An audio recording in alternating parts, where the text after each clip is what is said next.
Anda mengeluarkan uang 19 juta rupiah. Wow, untuk sebuah hobi, itu bukan angka yang kecil loh. Jelas bukan. Bagi kebanyakan orang, uang segitu tuh bisa buat DP mobil kan?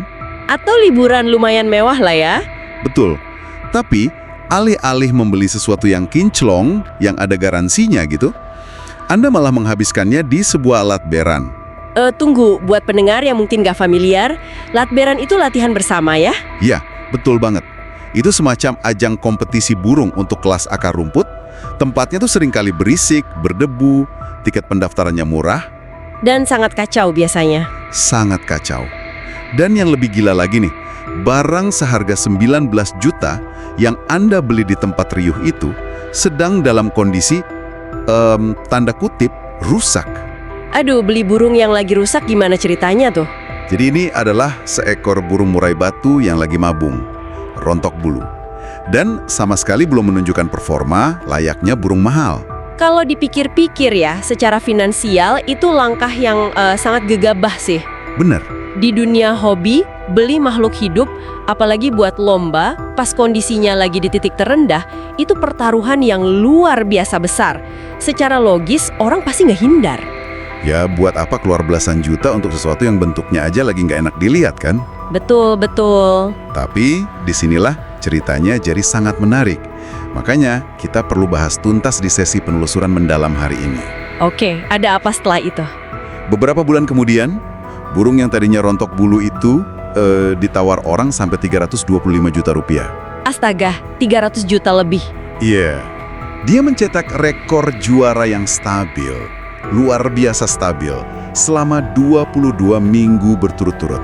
Nggak pernah pulang tangan kosong. Wow. Dapat hadiah motor, sampai menang mobil juga. Jadi, hari ini kita akan membedah kasus anomali murai batu legendaris bernama Black Panther. Ini andalannya dari Wonderland SF milik Mr. Steven. Menarik banget. Dan misi kita di sesi kali ini tuh bukan sekedar kagum sama harganya atau pialanya ya. Jelas bukan. Kisah Black Panther ini tuh sebenarnya semacam kelas master. Kita ngomongin psikologi, kesabaran tingkat dewa, dan manipulasi biologi hewan.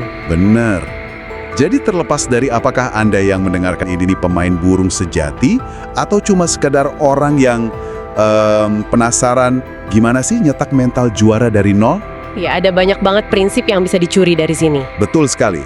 Apalagi ini melawan tren zaman sekarang yang serba instan kan? Iya, orang tuh maunya beli barang mahal sekarang, besok langsung mejeng di podium. Sejarah Black Panther ini sebenarnya saya ngangkat itu kan di latberan, Mas. Burung latberan. Itu saya ngangkat tuh di angka 19 juta. Dan terakhir penawaran yang masuk ke saya itu 325 selama 22 minggu ini. Tadinya kan kita juga sebenarnya antara yakin gak yakin nih burung bisa naik gak sih. Ternyata burung juga stabil. Kita coba berbagai I.O. dan burung masuk karakternya di I.O. Blok Barat. Ini mau udah sampai Kerawang. Betul. Main di hujan-hujanan kuat. Betul. Ya sebenarnya. Nah, mari kita mundur sedikit ke awal transaksinya. Burung ini di take over dari seseorang bernama Omik. Sekali lagi, harganya 19 juta dan kondisinya lagi mabung. Ini yang menarik. Jujur ya, ini mengganggu pikiran saya. Maksudnya, saya ngertilah soal melihat potensi. Tapi kenapa harus beli pas lagi mabung? Ibaratnya Anda beli mobil sport. Tapi mesinnya lagi turun semua di bengkel. Nah, itu dia. Anda nggak bisa test drive, cuma bisa lihat kerangkanya doang. Gimana tuh? Analogi mobil sport turun mesin itu pas banget. Buat paham hal ini, kita harus tahu dulu seberapa brutalnya fase mabung itu buat seekor burung. Oh, emang sebegitu parahnya ya? Mabung itu bukan cuma rontok bulu biasa kayak anjing atau kucing gitu. Secara fisiologis, ini perombakan total. Sangat nguras energi. Oke. Suhu tubuh burung bisa naik drastis, mereka stres, terus semua nutrisi di tubuh mereka kesedot habis buat numbuhi bulu baru yang penuh darah. Berarti benar-benar lagi sakit dong hitungannya. Kurang lebih begitu. Di fase ini, burung biasanya lemes, diam, boro-boro mau bertarung, berkicau aja mereka nggak ada tenaga. Jadi pas dibeli sama Mr. Steven, burung ini benar-benar nggak bisa membuktiin apa-apa secara performa dong? Sama sekali nggak bisa. Dan disinilah bedanya pemain instan sama yang visioner. Mr. Steven tuh ngelihat rekam jejaknya. Apa tuh yang dilihat? Burung ini diketahui udah mengalami 3 kali fase mabung dalam umurnya. Artinya, Secara usia dia udah mapan ya? betul, umurnya udah mapan, mental tarungnya udah mateng. Kalau pemain yang rakus, yang nggak sabaran, biasanya burung pasca mabung tuh langsung dipaksa. Dipaksa gimana? Langsung dijemur keras, dilombain biar cepet balik modal yang belasan juta tadi. Tapi Mr. Steven pendekatannya kebalikan. Dia biarin mesin mobil sport tadi tuh diriset sempurna. Dia benar-benar nunggu ya? Ya, dia nunggu dengan sabar. Sebuah investasi kesabaran yang mahal ya buat modal 19 juta. Sangat mahal. Tapi kesabaran itu langsung kebayar lunas. Begitu mabungnya beres, rentetan kemenangannya ngeri banget. Tapi ada satu detail yang buat saya lebih krusial dari sekedar piala atau motornya nih. Soal apa tuh? Soal fondasi etikanya. Karena gini, di ekosistem hobi manapun ya, apalagi yang putaran uangnya sampai ratusan juta, pasti ada sisi gelapnya. Pastinya. Seberapa kotor sih sebenarnya dunia kompetisi murai batu ini? Iya, sayangnya lumayan banyak godaan sih. Ada istilah kasarnya tuh, belah semangka. Belah semangka? Maksudnya nyuap juri? Tepat, sederhananya gitu, mengondisikan juri. Pemilik burung ngasih uang pelicin ke juri atau panitia biar burungnya terus diliatin dikasih nilai tinggi. Terlepas dari kualitas aslinya di lapangan jelek atau bagus. Iya, nggak peduli aslinya gimana. Ini penyakit akut yang sering merusak sportivitas di arena. Wah, jadi kalau Anda punya uang banyak, Anda bisa dengan mudah membeli kemenangan itu dong? Di beberapa kasus sih iya. Tapi disinilah tim Wonderland ini beda banget. Mereka punya prinsip anti-suap yang mutlak. Keren sih ini. Mr. Steven nggak mau kemenangannya dari hasil transaksi belakang layar. Dan yang bikin saya kagum, dia punya nazar loh. Nazar apa? Kalau Black Panther juara, euforianya tuh dirayakan dengan sedekah ke anak yatim dan janda. Serius? Bukan foya-foya gitu? Enggak, mereka malah terang-terangan melarang uang hasil menang lomba itu dipakai aneh-aneh. Misalnya buat ngasih tip ke LC atau pemandu lagu di tempat hiburan malam. Padahal itu kadang jadi tradisi perayaan ya di kalangan tertentu. Betul, tapi mereka nolak itu mentah-mentah. Luar biasa. Jadi, dengan gitu, mereka menaruh beban pembuktian 100% murni pada kualitas si burungnya ya? Bener banget. Soalnya gini, kalau Anda menyuap juri, secara nggak sadar, Anda tuh lagi mengakui kalau Anda nggak percaya sama atlet Anda sendiri, kan? Nah, itu poinnya. Integritas dari akar rumput ini tuh bikin mental tim jadi bersih. Mereka nggak repot lobby sana-sini, fokusnya cuma gimana nyiapin atletnya secara maksimal. Oke, ini mulai masuk akal. Mentalnya bersih, mereka sabar banget pulihin burung. Tapi niat baik aja nggak akan memenangkan pertandingan dong. Jelas nggak? Ada hal gila di balik layarnya. Ya, saya nemu hal gila di catatan rawatan hariannya. Maksud saya gini, kalau saya punya aset seharga rumah di dalam sangkar, saya pasti bakal kasih dia makanan impor terbaik. Pasti dirawat kayak raja, kan? Banget. Tapi rawatan Black Panther ini, jujur ya, kayak latihan militer yang lumayan nyiksa. Hahaha, pemain burung tuh nyebutnya rawatan kuli. Rawatan kuli. Iya, coba Anda siap-siap nih, denger rutinitas tim perawatnya dari Senin sampai Kamis. Ini bener-bener ngedobrak stereotip manjain burung mahal. Coba kita urai satu persatu. Jam 5:30 pagi, burung ini udah dikeluarkan. Lalu dietnya cuma 5 ekor jangkrik di pagi hari dan 5 ekor di sore hari. Tunggu, kenapa angkanya 5? Apa yang terjadi kalau misalnya kita kasih 10 atau 20 jangkrik gitu, biar tenaganya makin meledak? Nah, di sini sains nutrisinya masuk. Jangkrik itu kan sumber protein yang memicu birahi atau insting agresifnya murai batu. Oke, jadi bikin marah gitu. Betul. Kalau Anda kasih 10 atau lebih setiap hari, energi dan emosinya bakal meluap-luap di rumah. Dia bakal ngoceh terus, marah-marah, tenaganya habis. Oh, dia bakal kecapean sendiri ya di rumah? Iya, jadi porsi statis 5 ekor itu tuh cara menekan agresivitasnya. Sengaja ditahan emosinya biar nggak meledak pas hari biasa. Terus untuk pakan hariannya, mereka pakai fur topsong hijau. Jujur saya sempat cari tahu apa itu dan ternyata itu pakan standar palet. Paling basic malah, murah di pasaran. Kenapa nggak pakai fur premium berprotein tinggi? Alasannya sama kayak jangkrik tadi. Topsong hijau itu nutrisinya standar. Nggak ada ekstrak protein tinggi yang bisa bikin burung jadi overheat. Jadi biar metabolisme dasarnya jalan lambat dan stabil ya? Tepat. Di hari biasa dibikin slow banget metabolismenya. Oke, dietnya masuk akal nih. Tapi ada satu yang bikin saya geleng-geleng. Penjemuran.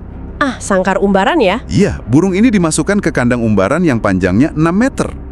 6 meter loh. Terus dijemur dari pagi sampai jam 12 siang tiap hari, tanpa diganggu.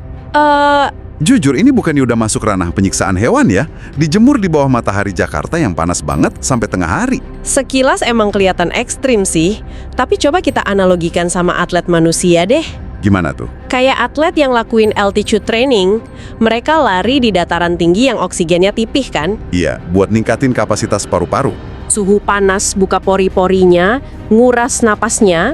Terus kandang yang panjang itu fungsinya apa? Kandang 6 meter itu memaksa dia terbang jauh bolak-balik. Otot dada sama paru-parunya dilatih gila-gilaan. Jadi mereka nggak lagi nyiksa, tapi lagi memperbesar kapasitas paru-paru secara masif. Betul, dan itu dilakukan konsisten loh, dari Senin sampai Kamis. Berarti hari kerja itu dia benar-benar jadi pekerja keras ya. Tapi ada detail psikologis yang cukup aneh nih. Yang soal gagu di rumah? Iya, di rumah tuh dia dilaporin gagu atau bisu sama sekali.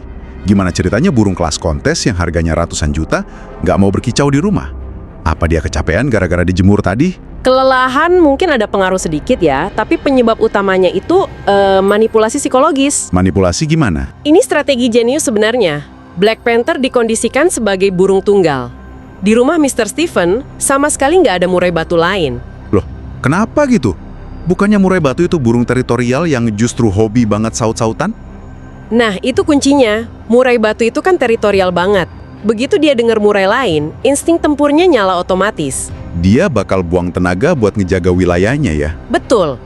Dengan meniadakan murai lain, Black Panther merasa aman. Nggak ada ancaman sama sekali di sekitarnya. Berarti dia sendirian banget. Nggak sendirian banget, dia ditemenin burung-burung masteran. Burung yang kecil dan nggak mengancam.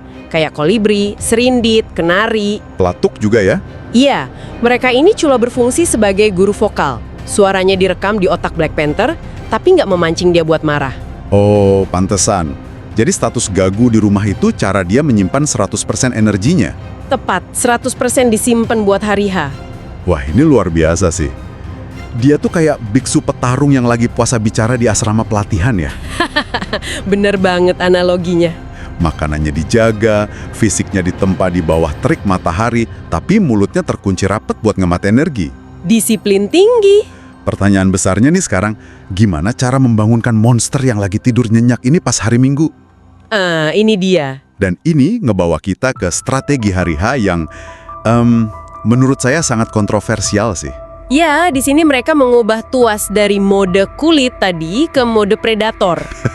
Maksudnya dikasih shock terapi gitu.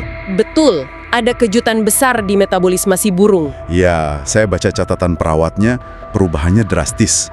Black Panther ini ternyata males mandi ya. Iya, dia jarang mandi. Jadi dia cuma dimandikan di keramba itu seminggu sekali, tepat di pagi hari sebelum lomba.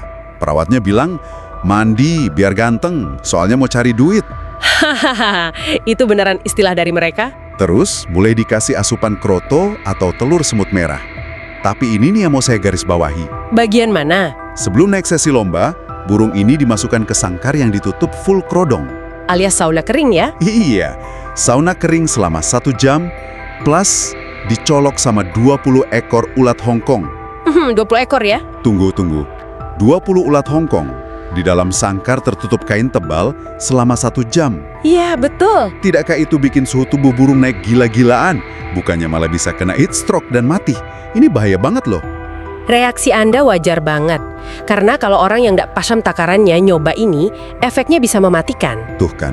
Tapi buat tim yang udah khatam sama chemistry burungnya, ini tuh resep booster fisiologis tingkat tinggi. Coba bedah secara sains deh, kok bisa? Gini, ulat Hongkong itu bukan cuma makanan biasa. Itu tuh bom protein dan lemak. Efek termogeniknya luar biasa tinggi. Termogenik maksudnya bikin panas. Iya, begitu masuk ke pencernaan, pembakarannya tuh ngasilin panas yang dahsyat dari dalam tubuh si burung. Terus kenapa harus ditambah sauna tertutup pakai kerodong segala? Karena sauna itu fungsinya melebarkan pembuluh darah atau vasodilatasi. Oke. Suhu dari dalam tubuhnya mendidih gara-gara ulat tadi, nah suhu dari luarnya ditahan sama kain kerodong. Ini maksa detak jantung burung berpacu sangat cepat. Astaga. Jadi energi yang dia tabung 100% selama berhari-hari pas dia gagu itu, Ditendang paksa keluar. Dia kepanasan, tenaganya penuh, dan dia butuh pelampiasan secepatnya. wow. Jadi begitu kain kerodongnya dibuka di arena lomba, pelampiasannya itu berkicau membabi buta dan menekan lawannya. Tepat sekali. Dan metode ekstrim ini juga menjawab kenapa Black Panther bisa sangat stabil di segala cuaca. Oh iya, di catatan saya, dia pernah main di event KMM kan, komunitas Murai Mania. Betul, event bergengsi itu. Aturannya kan ketat banget tuh. Nggak boleh teriak, harus sunyi, jadi suara burung bener-bener kedengaran. Dia main di sana pas cuaca lagi mendung gelap dan hujan badai lebat, tapi staminanya tetap menyala. Itu gara-gara ulat tadi. Iya, di saat burung lawan pada menggigil kedinginan, birahinya turun karena hujan badai, suhu internal Black Panther ini justru lagi di puncaknya. Gara-gara efek 20 ulat sama sauna tadi ya? Betul, cuaca dingin di luar tuh udah nggak ngaruh lagi buat dia. Oke, ini biohacking yang luar biasa cerdas sih. Tapi yang namanya mesin, kalau dipaksa overrevving kayak gitu terus pasti jebol dong. Pasti. Apa mereka ngelombain burung ini terus-terusan setiap hari Minggu? Nah, tidak. Dan di sini manajemen ego pemiliknya diuji lagi. Maksudnya gimana? Walaupun burung lagi on fire, kondisinya prima banget, mereka sangat ngebatasin frekuensi tandingnya. Black Panther tuh maksimal cuma main 1 atau 2 sesi aja dalam sehari. Padahal sehari bisa ada banyak sesi ya. Banyak, tapi dia dibatasi. Bahkan dia sering diistirahatkan total dan baru main 2 minggu sekali. Kenapa harus ditahan-tahan? Karena mereka tahu, kalau tenaganya diperas secara rakus sampai 4 atau 5 sesi sekaligus, ritme biologis yang udah susah payah dibangun dari Senin itu bakal rusak. Menahan diri pas burung lagi bagus-bagusnya tuh pasti susah banget ya buat yang punya. Wah, susah banget. Ego pengen pamer dan menang terus pasti besar. Tapi strategi kombinasi ini tuh gila sih. Mulai dari mental pemilik yang bersih, rawatan kuli yang bikin burung solitar, sampai booster sauna termogenik tadi. Dan bermuara pada hasil yang nggak bisa dibantah, kan? Betul, mari kita lihat buktinya. 22 minggu berturut-turut dia juara tanpa zong. Di blok barat pula, yang persaingannya tuh terkenal brutal. Rekor 22 minggu itu bukan kebetulan semata. Itu ngebuktiin kalau mesin yang dirakit perlahan tadi tuh bener-bener anti rusak. Saya sempat ngeliat ulasan soal gaya mainnya juga nih. Dia punya gaya tarung sujud-sujud. Oh, itu ikonik banget. Buat pendengar yang awam, sujud-sujud itu pas burung berkicau, badannya membungkuk agresif, seolah-olah nekan dan ngintimidasi lawan di bawahnya kan? Betul, gaya fisiknya dominan banget. Dan materi lagunya wow. Dia memuntahkan suara isian pentetan dan kapas tembak. Suara yang pedas-pedas tuh? Iya, suara yang tajam, rapet, menyayat telinga gitu, yang paling disukai juri. Dan hebatnya lagi, Black Panther ini tuh kayak bunglon. Dia versatile banget. Maksudnya bisa nyesuaiin pakem juri dari EO atau event organizer yang beda-beda? Betul, kan tiap EO beda selera tuh. Kalau jurinya lebih suka gaya roll tembak, Yang ngalir panjang terus diakhiri tembakan tajam ya? iya, dia bisa ngelakuin itu. Tapi kalau jurinya di EO lain, prioritasin gaya mukul, yang volumenya keras tapi putus-putus, dia juga sanggup. Kapasitas paru-paru dari latihan umbaran 6 meter tadi bener-bener kelihatan hasilnya di momen ini. Banget. Dan kemampuan adaptasi ini poin krusial loh. Ini nunjukin dia punya perbendaharaan lagu yang kaya dari masteran pas lagi gagu di rumah tadi. Terus ditambah kecerdasan jokinya ya, yang tahu kapan burung harus meledak. Tepat, perpaduan sempurna. Dan pembuktian terbesarnya tuh terjadi di kelas utama, bursa 300 juta rupiah di Highland Stadium. Wah, ini kompetisi yang stakes-nya tinggi banget. Sangat tinggi. Istilah bursa itu artinya harga jual burung udah dipatok langsung di angka 300 juta rupiah. Tekanannya luar biasa pasti. Pertarungannya sengit banget. Dan poin juri ternyata draw atau seri antara Black Panther sama satu burung pendatang baru lainnya. Oh, seri. Terus gimana tuh? Akhirnya, hadiah utamanya yang setara nilai sebuah mobil atau motor PCX diuangkan terus dibagi 2. Tetap lumayan banget itu. Tapi yang penting, Black Panther berhasil meraih bendera merah mutlak. Nah, Artinya, para juri secara aklamasi nancepin bendera merah di bawah sangkarnya sebagai tanda juara pertama. Padahal pas itu dia sama sekali bukan burung unggulan loh. keberhasilan raih bendera merah mutlak di event prestisius kayak gitu tuh ngevalidasi semua prinsip anti-suap yang kita bahas di awal tadi. Betul. Nah, ngomong-ngomong soal event itu, ada satu cerita behind the scenes yang menurut saya sangat berkesan. Cerita apa tuh? Sang pemilik, Mr. Stephen, ternyata sempat terbangun jam 4:30 pagi di hari Jumat, 2 hari sebelum lombanya. Wah, firasat kah? Dia terbangun gara-gara mimpi megang piala besar dan kegirangan. Dia ngerasa hatinya udah sangat tenang dan dia yakin banget dari hari Senin kalau burung ini bakal tampil menggila. Menurut Anda, apakah ini sekedar hal mistis atau ikatan chemistry antara tim perawat sama burungnya tuh benar-benar nyata? Kalau saya sih ngelihatnya bukan dari kacamata mistis ya. Terus dari mana? Dari sisi psikologis, mimpi itu kan proyeksi alam bawah sadar. Mimpi itu muncul karena Mr. Steven ngerasa aman yang absolut. Aman, karena timnya. Ya, dia tahu tim perawatnya kerja tanpa celah. Dari Senin sampai Kamis, rutinitasnya ketat tanpa kompromi. Rasa aman ini ngelahirin hal yang paling mahal di dunia hobi. Kepercayaan mutlak. Maksud Anda kepercayaan kepada jokinya gitu? Bener. Coba bayangin, burung harganya 300 juta lebih harus dibawa joki sama perawat jalan jauh dari Jakarta Pusat keluar kota buat lomba. Sang pemilik kan nggak selalu bisa ikut nemenin ya? Nah itu, seringnya cuma datang di menit akhir atau pantau lewat video call doang. Di dunia yang isinya uang gede gini, risikonya ngeri loh. Burung bisa ditukar ya?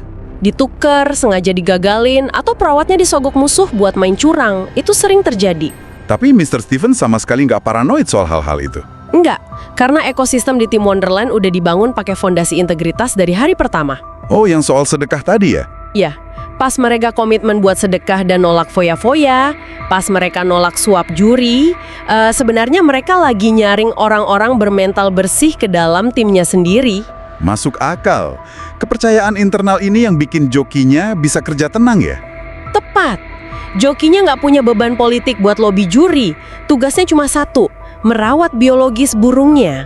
Dan pas Black Panther ditekan di arena dari 4 sudut sama burung mahal lain, dia menang murni karena kualitas dan persiapannya. Eksekusi yang bersih di lapangan selalu bermula dari pikiran yang bersih di markas. Fakta bahwa kedisiplinan dan moralitas bisa ngalahin politik uang di lapangan itu sungguh melegakan buat didengar sih. Bener banget. Jadi, mari kita renungkan bareng perjalanan epik ini ya. Kita baru aja bongkar fenomena makhluk kecil berbulu yang ngajarin kita banyak hal. Sangat banyak. Dimulai dari insting berani beli burung rusak seharga 19 juta di tengah riuhnya ajang latberan. Terus kesabaran ekstrim nunggu siklus biologis mabungnya selesai. Disusul rutinitas militer yang gila tadi. Iya, makan terukur, puasa bicara, berjemur ala kuli demi memperbesar kapasitas paru-paru.